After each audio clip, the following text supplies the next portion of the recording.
नमस्कार दोस्तों।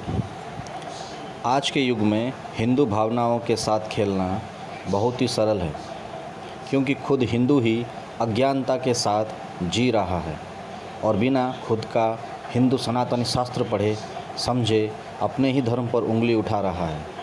हिंदुओं को समझना चाहिए कि उन्हें अपने ही शास्त्रों को अच्छे से पढ़े और समझें। वृक्ष के नीचे पड़े हुए कुछ देवी देवताओं के फ़ोटो और गणपति के विसर्जन के पश्चात जो मूर्तियां समुद्र और नदियों में पूरी तरह से घुलती नहीं हैं, तो उसे दूसरे धर्म के लोग और खुद पढ़े लिखे हिंदू जो खुद के शास्त्र भी नहीं पढ़े हैं देखकर बोलते हैं। पूजा के टाइम गणपति बप्पा मौर्य, जय श्री राम और जय माता दी करते हैं और देवी देवताओं की मूर्तियों को, चित्रों को और यंत्रों को यहाँ वहाँ फेंक देते हैं या नदी नालों में बहा देते हैं, जिनसे उनका अपमान होता है। देखो, शास्त्रों के अनुसार मूर्तियों का महत्व तब आता है जब तक उनमें आवाहन मंत्र, प्राण संचारण मंत्र, पंच प्राण आदि नहीं दिए जाते और मंत्रों से मूर्तियों को भावित करते हैं। तब मूर्ति, चित्र और यंत्र जागृत होते हैं और पूजा के पश्चात उन्हें विसर्जन आदि मंत्रों से देवता को उनके स्वस्थान को आदर और भक्ति सहित भेज दिया जाता है। उसके पश्चात उस मूर्ति में कोई देवता नहीं है या उस मूर्ति का कोई महत्व नहीं रहता।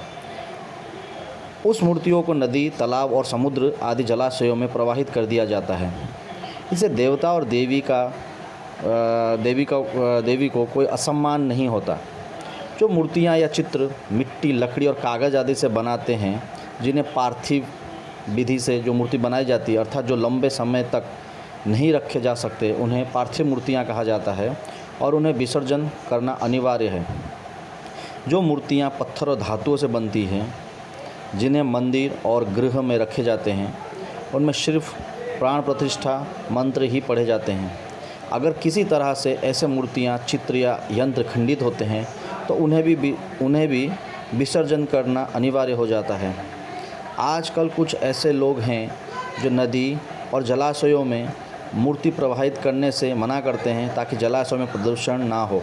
भले ही 100 कंपनियों के ड्रेनेज लाइन समुद्र और नदियों में छोड़ दिए जाएं, उससे पॉल्यूशन नहीं होता। पॉल्यूशन सिर्फ नदियों में, तालाब और समुद्र में सिर्फ मूर्ति विसर्जन और फूल पत्ते डालने से ही होता है।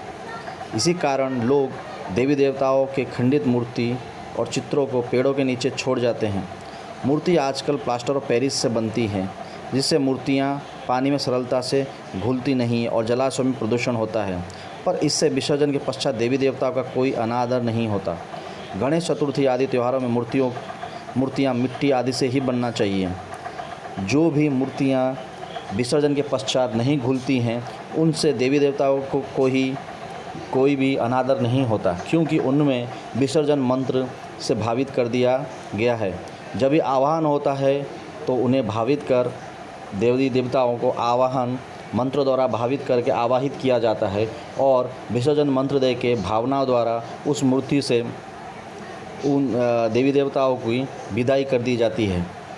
तो जो लोग शास्त्र नहीं पढ़े वो ऐसी फालतू बातें करते हैं। हर पार्थिव मूर्तियों को जो मिट्टी, कागज़ या किसी ऐसी चीज़ से बने हैं जो लंबे समय तक नहीं रह सकते, ऐसे मूर्तियों का विसर्जन करना ही चाहिए।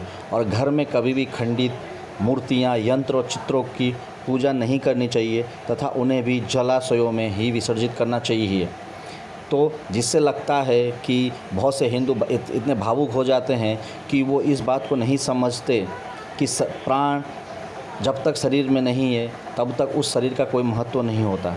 तो जब ब्राह्मण मंत्रों द्वारा देवता का आवाहन करता है, उसमें प्राण संचारण करता है, उसमें पंच प्राण देता है, इंद्रियां प्रदान करता है, पंच इंद्रियां प्रदान करता है, तभी उस मंत्रों द्वारा उस मूर्ति में प्राण संचारण होता है, जागृत होती है। पश्चात उसमें फिर विसर्जन मंत्र ब्राह्मण पढ़ के उन्हें स्वस्थान देवी देवताओं को भेज दिया जाता है। इससे देवी देवताओं का कोई अनादर नहीं होता, बस पश्चात सिर्फ वो एक मूर्ति मात्र ही रह जाती है। इसमें इतने भावित होने की कोई आवश्यकता नहीं है। जय श्री राम।